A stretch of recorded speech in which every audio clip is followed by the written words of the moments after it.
জয়পুরহাটের কালায়ে অনুষ্ঠিত হয়ে গেল নবান্ন। আয়োজকদের দাবি অনুযায়ী এটি দেশের সবচেয়ে বড় নবান্ন। এতে যোগ দিতে দেশের বিভিন্ন স্থান থেকে সমবেত হন প্রায় ৩০,০০০-এর বেশি মানুষ।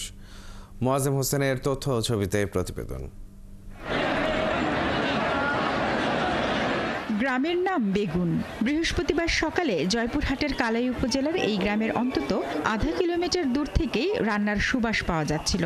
কারণ ওই দিন গ্রামের মাওলানা মোহাম্মদ আব্দুল গফুর চিশতির আস্তানা শরীফে ছিল নবান্নের আয়োজন। আমরা সেখানে সহযোগিতা করি, টাকা দিয়ে, পয়সা দিয়ে, ধান, চাল, গুড় এবং নিজের শ্রম দিয়েও সেখানে সহযোগিতা করি বিনা পরিশ্রমে। বিভিন্ন এলাকার মানুষজন চাল, গুড়, নারকেল এগুলো দেয়। ভক্তবৃন্দ সবাই আসে, এলাকার মানুষ। আব্দুল গফুর চিশতি সাহেব সে আমল থেকে উনি এটা ডেট করে গেছে, ওই ডেট অনুযায়ী আমরা এটা করে থাকি। উৎসবে জয়পুরহাট ছাড়াও দেশের বিভিন্ন জেলা থেকে প্রায় ৩০,০০০ মানুষ অংশ নেন।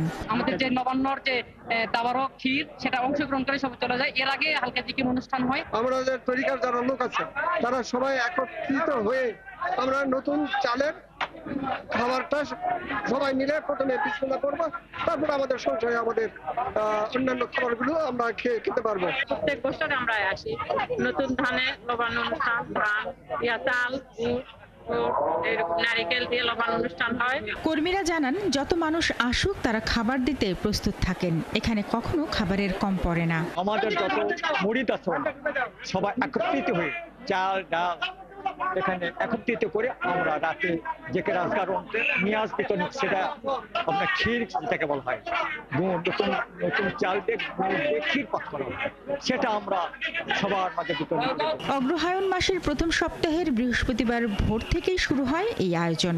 নানা আনুষ্ঠানিকতার মধ্য দিয়ে চলে ঐতিহ্যবাহী এই নবান্ন।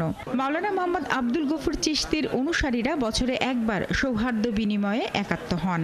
নিজেদের মতো করে ধর্ম ও সমাজের নানা বিষয়ে তারা কথা বলেন। নতুন ধান ঘরে ওঠার পর এই আয়োজন ৫০ বছরের পুরনো। শারমিন স্বপ্না, ৭১।